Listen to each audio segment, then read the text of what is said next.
விழுப்புரம் மாவட்டம் மரக்காணத்தில் மனைவியுடன் தகாத உறவில் இருந்த இளைஞரை கணவர் கொன்று குட்டைக்குள் வீசிய சம்பவம் பெரும் அதிர்ச்சியை ஏற்படுத்தியுள்ளது. மரக்காணத்தை அடுத்த பெருமுக்கல் காமாட்சியம்மன் கோவில் குட்டையில் கல்லுக்கடியில் புதைத்து வைக்கப்பட்டிருந்த நிலையில் இளைஞர் ஒருவர் சடலமாக மீட்கப்பட்டார்.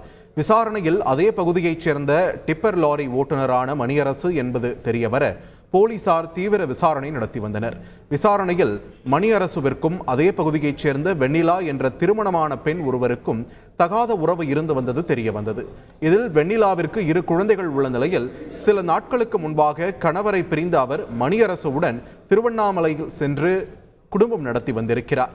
இதுகுறித்து வெண்ணிலாவின் கணவர் அன்பு போலீசில் புகார் அளித்த நிலையில் இருவரையும் மீட்டு காவல் நிலையம் அழைத்து வந்த போலீசார் வெண்ணிலாவை அவரது கணவருடன் அனுப்பி வைத்திருக்கின்றனர்.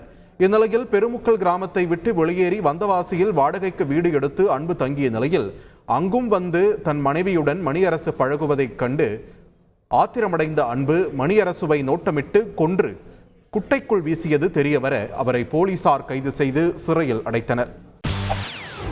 செய்திகளை உடனுக்குடன் தெரிந்து கொள்ள உடனே சப்ஸ்கிரைப் பண்ணுங்க.